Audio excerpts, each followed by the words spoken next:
ಪ್ರತ್ಯೇಕ ಧಾರವಾಡ ಮಹಾನಗರ ಪಾಲಿಕೆಯ ಹೋರಾಟ ವೇದಿಕೆಯಿಂದ ಇವತ್ತು ಮಹಾನಗರ ಪಾಲಿಕೆಗೆ ಧಾರವಾಡ ಮಹಾನಗರ ಪಾಲಿಕೆ ಕಚೇರಿ ಎಂದು ಇವತ್ತು ಒಂದು ಬೋರ್ಡನ್ನು ಅನಾವರಣಗೊಳಿಸಲಾಯಿತು. ಇದು ಕಾಯಮಾಗಿ ಅಲ್ಲಿ ಇರಬೇಕು, ಇರ್ತೈತೆ ಅನ್ನುವಂಥ ಆಶಯ ಮತ್ತು ಹುಮ್ಮಸ್ಸು ನಮ್ಮಲ್ಲಿದೆ.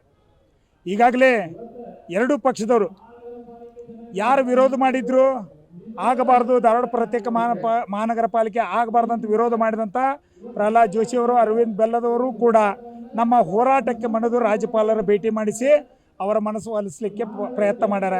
ಅದೇ ರೀತಿ ರಾಜ್ಯ ಸರ್ಕಾರದ ನಮ್ಮ ಉಸ್ತುವಾರಿ ಸಚಿವರಾದಂಥ ಸಂತೋಷ್ ಲಾಡ್ ಅವರು ನಿಯೋಗವನ್ನು ತಗೊಂಡು ಹೋಗಿ ಅವರು ಕೂಡ ಮನವರಿಕೆಯನ್ನು ಮಾಡಿಕೊಟ್ಟಾರ. ಅವರು ಹೇಳುವ ಪ್ರಕಾರ ನಿಯೋಗದವರು ನಮ್ಮ ನಿಯೋಗ ಏನು ಹೋಗಿತ್ತು ಅವರು ಹೇಳುವ ಪ್ರಕಾರ ಇನ್ನು ಒಂದು ವಾರ ಕಾಲಾವಕಾಶವನ್ನು ಕೇಳಿದ್ದೇವೆ, ಹೇಳ್ಯಾರ. ಒಂದು ವಾರದೊಳಗೆ ನಾವು ಇತ್ಯರ್ಥವನ್ನು ಮಾಡ್ತೀವಿ, ಒಂದು ಲೀಗಲ್ ಒಪಿನಿಯನ್ ತಗೋತೇವೆ ಅಂತ ಹೇಳಿ ಕಳಿಸ್ಯಾರ ಅನ್ನುವಂಥ ಮಾತನ್ನು ನಾವು ನೋಡಿದಾಗ ಎಲ್ಲೋ ನಮ್ಮ ಹಾದಿ ತಪ್ಪಿಸೋ ಕೆಲಸ ಆಗಾಕತ್ತೇನೋ ಅನ್ನುವಂಥ ಭಾವನೆ ಕೂಡ ನಮಗೆ ಧಾರವಾಡ ಜನತೆಗೆ ಮತ್ತು ಹೋರಾಟ ವೇದಿಕೆಗೆ ಅನ್ನಿಸ್ತಾ ಇದೆ. ಆದರೆ ಈ ಹೋರಾಟವನ್ನು ಕುಂದಿಸಲಿಕ್ಕೆ ಅವ್ರು ಏನೇ ಹೇಳಿದ್ರು ಈ ಹೋರಾಟ ನಿಲ್ಲೋದಿಲ್ಲ.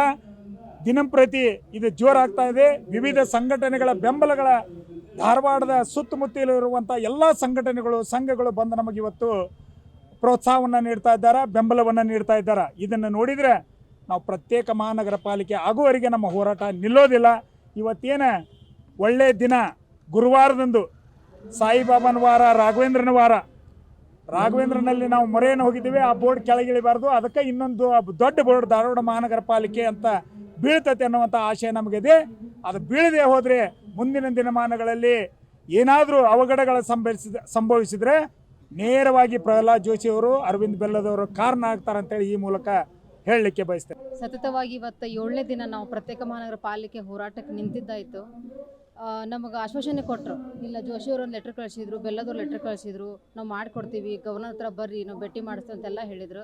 ಏನೋ ಒಂದು ಆಶ್ವಾಸನೆ ಕೊಟ್ಟರೆ ಅಂತ ಹಿರಿಯರೆಲ್ಲ ಸೇರಿ ಹೋದ್ರೆ ಅದರಲ್ಲಿ ಮತ್ತು ಒಂದು ವಾರ ಟೈಮ್ ಕೊಡ್ರಿ ನಮಗೆ ಅಂತ ಹೇಳಿದ್ರು. ಇದನ್ನು ಹೇಳಕ್ಕೆ ನಮಗೆ ಯಾಕೆ ಅಲ್ಲಿ ಕರ್ಸ್ಕೋಬೇಕು ಅನ್ನೋದು ಗೊತ್ತಾಗಲಿಲ್ಲ.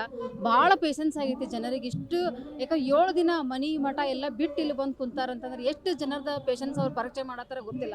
ಇವತ್ತು ಕಾದು ನಾವೇನು ಮಾಡಿದ್ವಿ, ನಮ್ಮ ಕಾರ್ಪೊರೇಷನ್ಗೆ ಧಾರವಾಡ ಮಹಾನಗರ ಪಾಲಿಕೆ ಅಂತೇಳಿ ನಾವು ಬೋರ್ಡ್ ಹಾಕೀವಿ. ಇದು 1ನೇ ಸ್ಟೇಜ್. ಇನ್ನು ನಾಳೆ ಮತ್ತೆ ಏನು ಮಾಡ್ತಾರೋ ಗೊತ್ತಾಗತ್ತಿಲ್ಲ. ದಯಮಾಡಿ ಇದನ್ನ ಇನ್ನೂ ಅವರು ಮನಸ್ಸಿನ ಮೇಲೆ ತಗೊಂಡು ಆದಷ್ಟು ಬೇಗ ನಮಗೆ ಇದಕ್ಕೊಂದು ಸೈನ್ ಹಾಕೊಡುವಂಥ ವ್ಯವಸ್ಥೆಯನ್ನು ಮಾಡಿಕೊಡ್ಬೇಕಂತ ನಾವು ಕೇಳ್ಕೊಳ್ತೀವಿ. ದೀಪಾ ನಿರ್ಲಿ.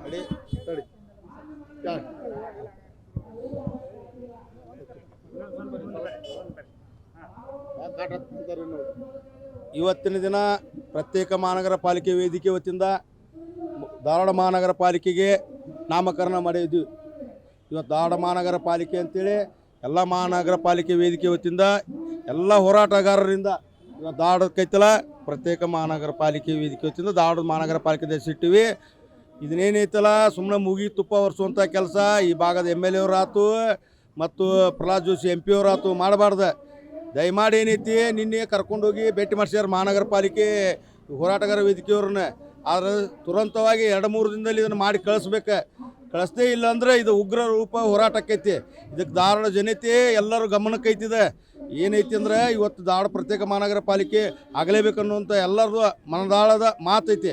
ಅದಕ್ಕೆ ದಯಮಾಡಿ ಇದು ಮಾಡಿ ಕಳಿಸ್ಬೇಕಂತೇಳಿ ನಾ ಹೇಳಕ್ಕೆ ಇಚ್ಛೆ ಪಡ್ತೀನಿ. ಮಾಡಲಿಲ್ಲ ಅಂದ್ರೆ ಉಗ್ರ ಹೋರಾಟಕ್ಕೈತಿದೆ. ನಾವೇನೈತಲ್ಲ ಇದರ ಪಕ್ಷಾತೀತವಾಗಿ ಕೆಲಸ ಮಾಡಕತ್ತೇವೆ. ಇದು ಧಾರವಾಡ ಜನತೆ ಅಂತಾಗಿ ಮಾಡತ್ತೇವೆ. ನಾವು ಧಾರವಾಡದಾಗ ಹುಟ್ಟೇಪ ಅದೊಂದು ನಮ್ಮದೊಂದು ಕರ್ತವ್ಯ ಐತಿ ಅಂತ ಮಾಡತ್ತೇವೆ. ಇದನ್ನ ಮುಂದಿನಿಂದ ಉಗ್ರ ಹೋರಾಟಕ್ಕೈತಿದು. ಇದಕ್ಕೆಲ್ಲ ಸಂಘ ಸಂಸ್ಥೆಗಳು ಮತ್ತೆಲ್ಲ ಸಮಾಜದ ಬೆಂಬಲ ಐತಿ, ಎಲ್ಲ ಯುವಕರ ಬೆಂಬಲ ಐತಿ, ಎಲ್ಲ ಕಾಲೇಜ್ ಹುಡುಗರು ಬಂದು ಇದ್ರಾಗ ಹೋರಾಟಕ್ಕೆ ಭಾಗವಹಿಸತ್ತಾರೆ. ಇದು ಮುಂದಿನಿಂದ ಉಗ್ರ ಹೋರಾಟಕ್ಕೈತಿ. ಮುಂದೆ ಇದನ್ನ ಚುನಾವಣೆ ತಕ್ಕ ಪಾಠ ಯಾರು ಇದಕ್ಕೆ ವಿರೋಧ ಮಾಡತ್ತಾರಲ್ಲ ಅವ್ರಿಗೆ ತಕ್ಕ ಪಾಠ ಧಾರವಾಡ ಜನತೆ ಕಲಿಸ್ತೈತಿ ಅಂತ ಹೇಳ್ತೀನಿ. ಮಾಡಿದರೆ ಅವ್ರನ್ನ ಎತ್ಕೊಂಡು ಹೆಗಲ ಮ್ಯಾಗ ಹತ್ಕೊಂಡು ಅವರು ಬ್ಯಾನರ್ ಹಾಕಿ ನಾವೇ ವಿಜಯೋತ್ಸವ ಮಾಡ್ತೇವೆ. ಮಾಡೋದಿಲ್ಲ ಅಂದರೆ ಮುಂದಿಂದ ಅವ್ರು ತಕ್ಕ ಪಾಠ ಕಲಿಸ್ತಾರೆ.